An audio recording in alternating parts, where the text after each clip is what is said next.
She learned early that mornings were dangerous, not because of the cold that seeped through the cracked walls of their mountain shack, or the empty stomach that twisted like a living thing inside her, but because mornings meant her mother was awake. And when her mother was awake, pain was never far behind. The girl learned to move quietly, to breathe shallow, to make herself small enough that maybe, just maybe, she would go unnoticed. But she was only 9, and small things are easy to break.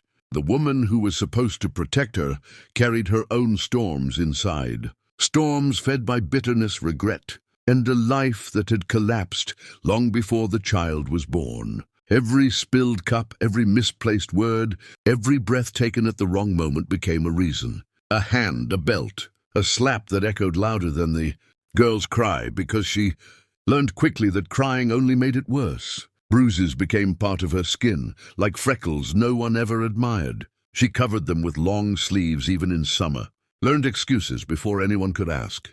I fell. I bumped into the door. Lies came easier than hope. The mountains watched all of it in silence, tall, ancient, unmoving. They had seen cruelty before and would see it again. From the window the girl would stare at the ridgelines, imagining what it might feel like to live somewhere beyond them. Somewhere quiet, somewhere hands were used to build, not destroy. Her father was a blur in her memory, a shadow that left when she was too young to understand why. Her mother said he was weak, that he abandoned them, that men always leave. Those words were thrown like stones, not just at the memory of the man, but at the girl herself, as if she carried his guilt in her bones. "You're just like him," her mother would say after the blows. And the girl would nod because disagreeing hurt more. One afternoon, after a particularly bad beating that left her ribs aching and her vision swimming, the girl fled into the woods. She didn't plan it. Her feet just moved, barely feeling the sharp rocks beneath her thin shoes. She ran until her lungs burned and the cabin disappeared behind the trees. The forest swallowed her whole. And for the first time that day, no one was shouting her name with hatred in it. She collapsed against a tree, sliding down into the leaves, hugging her knees to her chest. The woods smelled like pine and earth and something clean. She cried then, not loud but deep. The kind of crying that feels like it comes from somewhere broken inside you. She didn't know how long she stayed there. Time felt different away from the house, softer. That's when she noticed him. He stood at a distance at first, almost blending into the trees themselves. A tall man, broad-shouldered, with a beard streaked by early gray and eyes that didn't rush. He carried a bundle of firewood on his back like it weighed nothing.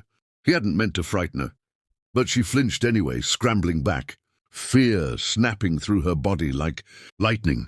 Men were unpredictable. Men left, men hurt. That's what she'd been taught. The man froze when he saw her, instantly lowering the wood and raising his hands, not in surrender, but in understanding. He didn't step closer. He didn't speak right away. He just waited. The forest seemed to breathe with him. When he finally spoke, his voice was low and rough, like wind over stone, but gentle in a way she had never heard directed at her. "You all right, little one?" No accusation, no anger. Just concern. She didn't answer. Her eyes darted, looking for escape routes. He nodded slowly as if he understood silence better than words. He reached into his coat slowly, deliberately, and pulled out a small piece of bread wrapped in cloth. He set it on a rock between them and stepped back. "You look hungry," he said. Hunger was something she understood. Her body reacted before her fear could stop it. She stared at the bread, then at him, then back at the bread. He turned away, pretending to adjust the straps on his pack, giving her space. After a long moment, she crawled forward and grabbed it, devouring it in desperate bites.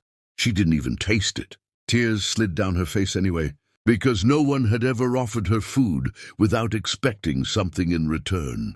When she looked up again, the man was still there, but farther away, sitting on a fallen log.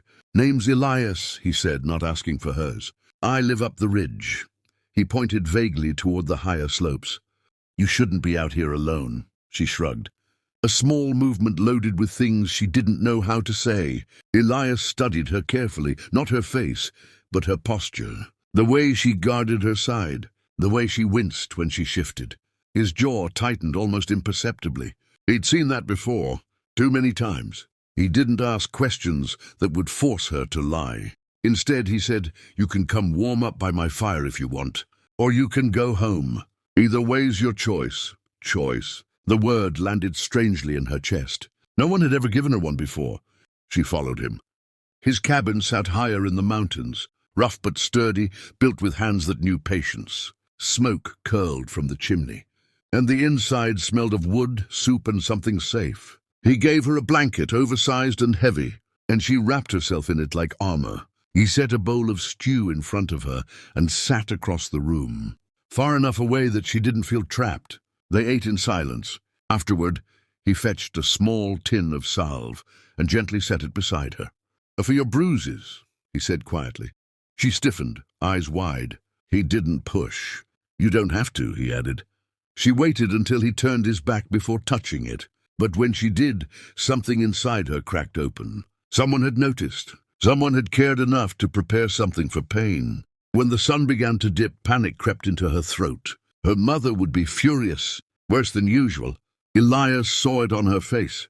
"You don't have to go back tonight," he said softly. The words were dangerous. Hope always was. She shook her head violently. Had trouble followed hope always. Elias nodded again, accepting her fear as fact. "All right," he said. "Then I'll walk you part way. Make sure you're safe." He did more than that. He walked her all the way to the edge of the trees near her house and stopped. He didn't cross the invisible line into her world. "If you ever need a place to be," he said, pulling a small carved wooden bird from his pocket. "Leave this by the old pine. I'll know." He placed it in her hand, closed her fingers around it gently, and stepped back. That night, the beating was worse than usual. Her mother smelled of cheap liquor and rage. "Where were you?" she screamed. The girl didn't answer fast enough. Pain exploded across her back, her legs, her arms.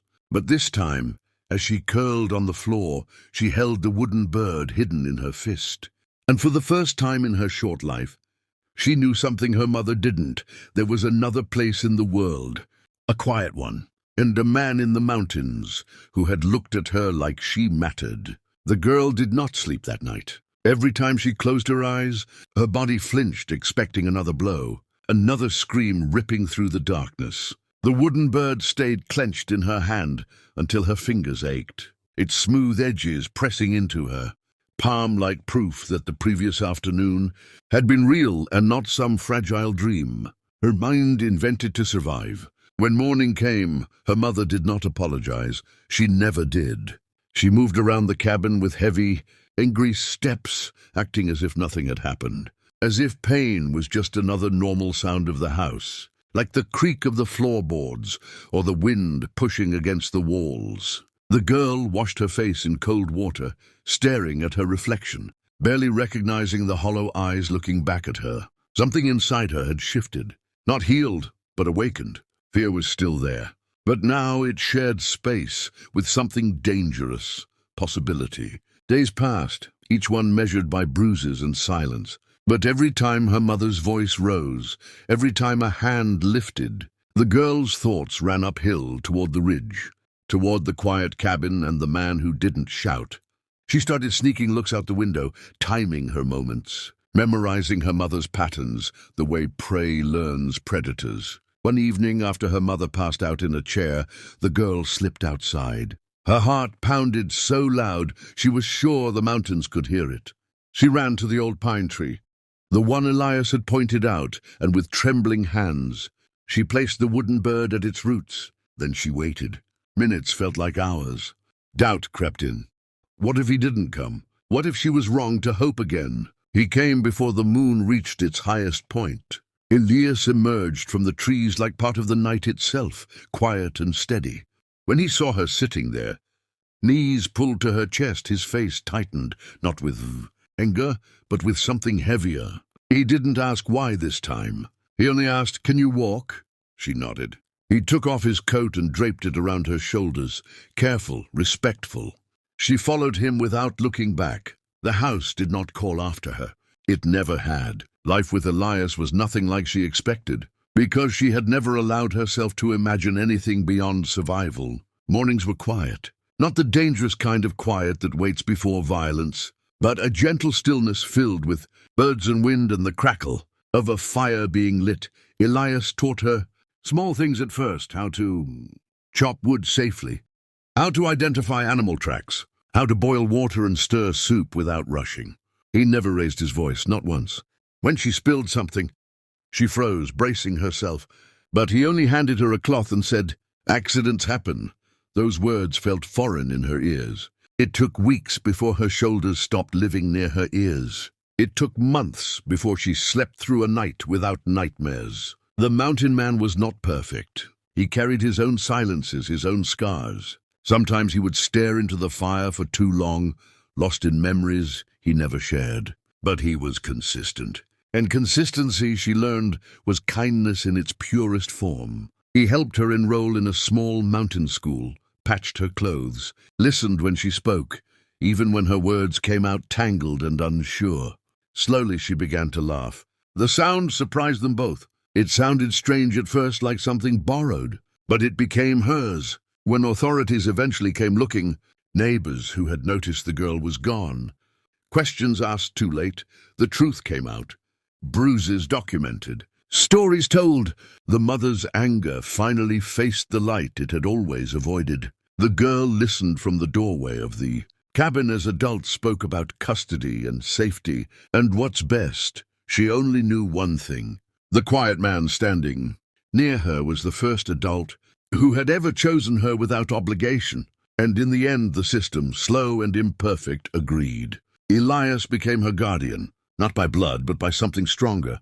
Years passed. The girl grew taller, stronger. The mountains became home, not escape. She learned that love does not bruise. That silence can be peaceful. That family can be chosen. And Elias, the quiet mountain man, watched her become someone who no longer flinched at raised voices. Someone who knew her worth. He never took credit. He never said he saved her. He always said, "You saved yourself. I just walked with you." And maybe that's why this story matters. Because somewhere someone is watching this right now, feeling small, unseen, or hurt in ways they don't know how to explain. Stories like this don't end pain, but they remind us that another life is possible. If this story moved you, if it made you feel something, if it reminded you that kindness can change a life, then stay with us. Subscribe to the channel for more powerful stories like this. Stories that don't just entertain but heal, inspire, and remind us that hope can be found in the quietest places.